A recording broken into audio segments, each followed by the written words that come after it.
중국의 코로나19 상황이 심각해지자 우리 정부도 중국발 입국자에 대한 추가 방역 조치를 내놨습니다.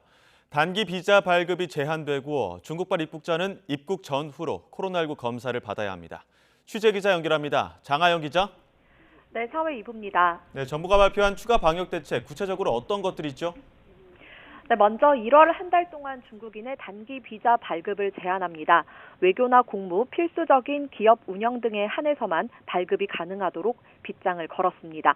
하늘길도 2월 말까지 제한합니다.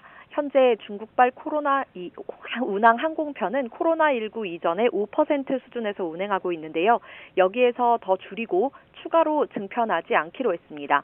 또 중국발 입국자를 관리하기 위해서 김해와 대구, 제주 도착 항공편은 잠정 중단하고 모든 항공기는 인천공항 도착으로 일어납니다. 중국발 여행객은 입국 전후로 코로나19 검사를 받아야 합니다. 다음 달 5일부터 중국에서 들어오는 모든 승객은 탑승 전 48시간 안에 받은 PCR 음성 확인서나 24시간 안에 한 전문가 신속 항원 검사 결과를 제출해야 합니다. 또 다음 달 2일부터는 한국에 오는 즉시 하루 안에 PCR 검사를 받아야 하는데요. 단기 체류 외국인은 공항에서 본인 부담으로 검사를 받고 결과를 확인할 때까지 별도 공간에 대기해야 합니다. 한국인이나 장기 체류 외국인도 하루 안에 보건소에서 검사하고 음성이 나올 때까지 자택에 머물러야 합니다. 네, 입국 전과 후에 모두 코로나19 검사를 의무화하는 건 상당히 강도 높은 조치인데 정부가 그만큼 상황을 심각하게 보고 있다는 거죠?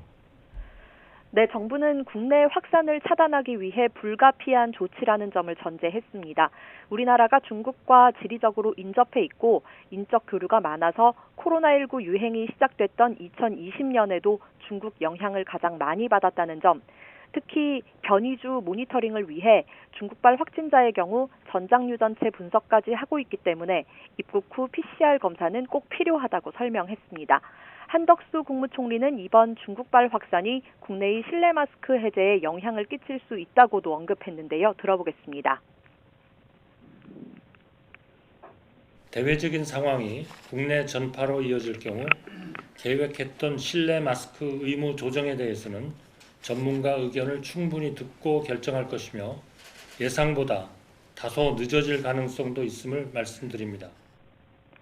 감기약 부족 우려에 대해서는 복지부와 식약처, 관세청이 합동으로 오늘 오후 감기약 사재기 단속 강화 방안을 발표하겠다고 밝혔습니다.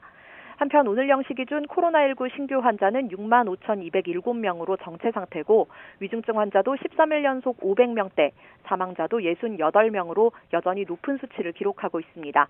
지금까지 사회 2부에서 YTN 장하영입니다.